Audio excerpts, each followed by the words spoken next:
Now today we are going to see the difference between the primary memory and the secondary memory. In my last class I already explained about primary memory, secondary memory and different examples of primary memory and secondary memory. Now today we are just going to discuss what are the difference between primary memory and secondary memory. First one is primary memory is categorized as volatile and non-volatile memory. See, primary memory is available in both the category, volatile also and non-volatile. Volatile means which store the data temporarily till the power is on. When power off, no data is there. That is in RAM, random access memory. And non-volatile means which store the data permanently until we want, until user wants.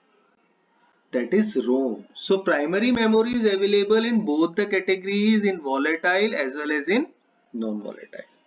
But the secondary memory is available only in the non-volatile format. Means after storing the data, until you want, your data will stored in the memory permanently.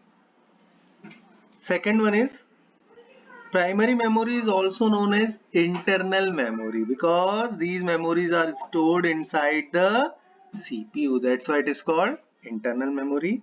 Whereas secondary memory is also known as backup memory.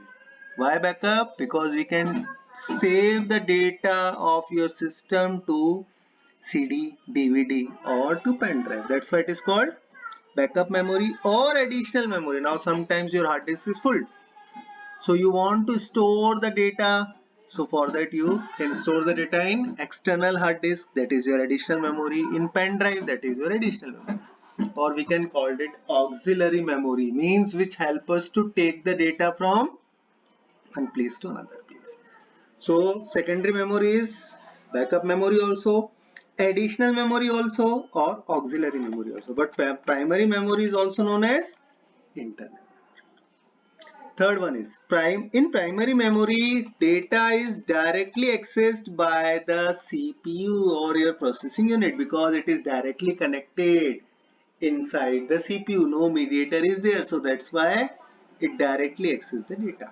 But in case of secondary memory, cannot be accessed directly by the processor because one mediator is there. Through mediator, they are transferring the data to the CPU. Now, remember one thing, whenever you are storing or opening a file of a secondary memory, first it will open in primary memory. Suppose I opened this Word file. So I saved it in my C drive. It is stored in my C drive, but when I opened it, it will automatically open in the primary memory. See this line?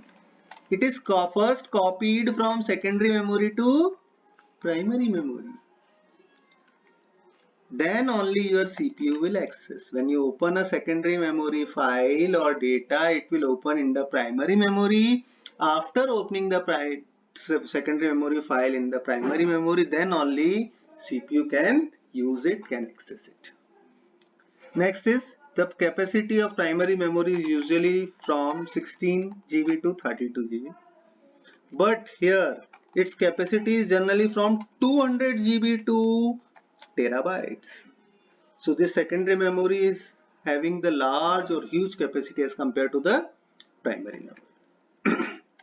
Primary memory is costlier than the secondary memory.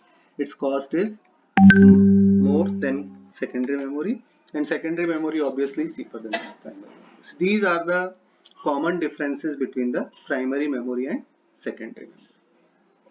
Now just see the different memory units. First unit is nibble. That one nibble is equivalent to 4 bits. Then bytes, 1 byte is equivalent to 8 bits. Then kilobyte, so 1024 bytes is equivalent to 1 KB. Then megabyte, so 1024 kilobyte is equivalent to 1 megabyte. Then gigabyte, 1024 MB is equivalent to 1 gigabyte. After that terabyte, 1024 gigabyte is equivalent to 1 terabyte. Then petabyte, 1024 GB is equivalent to 1 petabyte. Then exabyte, 1024 petabyte is equivalent to 1 exabyte.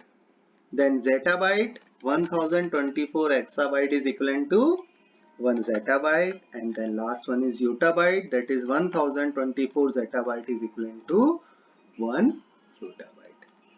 So highest memory unit is yottabyte and lowest is nibble, or we can call bits. Generally lowest unit is nibble and highest unit is, nowadays at present the highest memory unit is yottabyte. Thank you.